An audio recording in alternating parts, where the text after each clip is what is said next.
සියලුම දෙනාට සුබ දවසක්. අද දෙවියන් වහන්සේගේ වචනය මෙනෙහි කිරීමේ පණිවිඩය දෙස බලන විට අපිට පේනවා තනකොළ වියලි යයි මල පරවේ.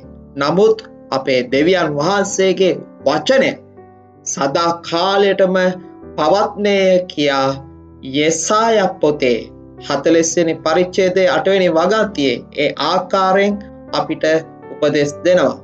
මගේ සෙනෙහවන්ත සහෝදරයා සහෝදරිය එදා යෙසායා අනාගත වක්තෘවරයා ස්ථිර කළා. සෙනග සියලු මැවිල්ල මෙන් తాවකාලික බවත් වැරදි කළ හැකි බවත් විශ්වාස කළ නොහැකි බවත්ය.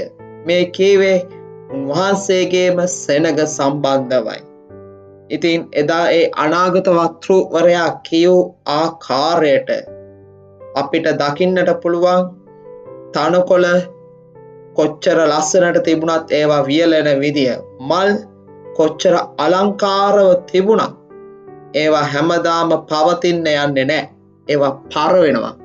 නමුත් මොන දේ මේ මැවිල්ල තුල පහ වෙලා ගියත් යෙසායා අනාගත වක්තෘවරයා කියනවා ඒ තනකොළ වියලෙනවා, මල පර වෙනවා කියලා. හැබැයි දෙවියන් වහන්සේගේ වචනය සදා කාලයටම පවතිනවා කියලා අපිට මඟ පෙන්නනවා.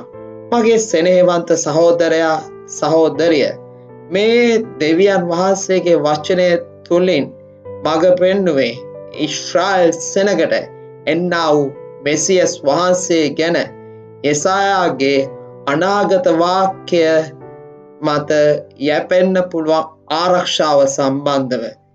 ඒ මෙසියස් වහන්සේ තමා අද වචනය. ඒ වචනය ආරක්ෂිත බලකොටුවක්, බලාපොරොත්තුව දෙන ස්ථානයක්. යේසුස් වහන්සේම වචනය නිසා දෙවියන් වහන්සේගේ වචනය අපිට විශ්වාස කරන්න පුළුවන්. මගේ සහෝදරයා සහෝදරිය, ඔබ කවුරු විශ්වාස කළත් නැතත් දෙවියන් වහන්සේගේ වචනේ ලියා තිබෙන දේ විශ්වාස කරන්න. ඒ ඔබට ආරක්ෂාවක්, ඔබට බලකොටුවක්, ඔබට බලාපොරොත්තුවක් බවට පරිවර්තනය කරાવી. අද දවස ඔබට ජයග්‍රාහීම දවසක් වේවා. ඔබ සැමට ජේසු පිහිටයි.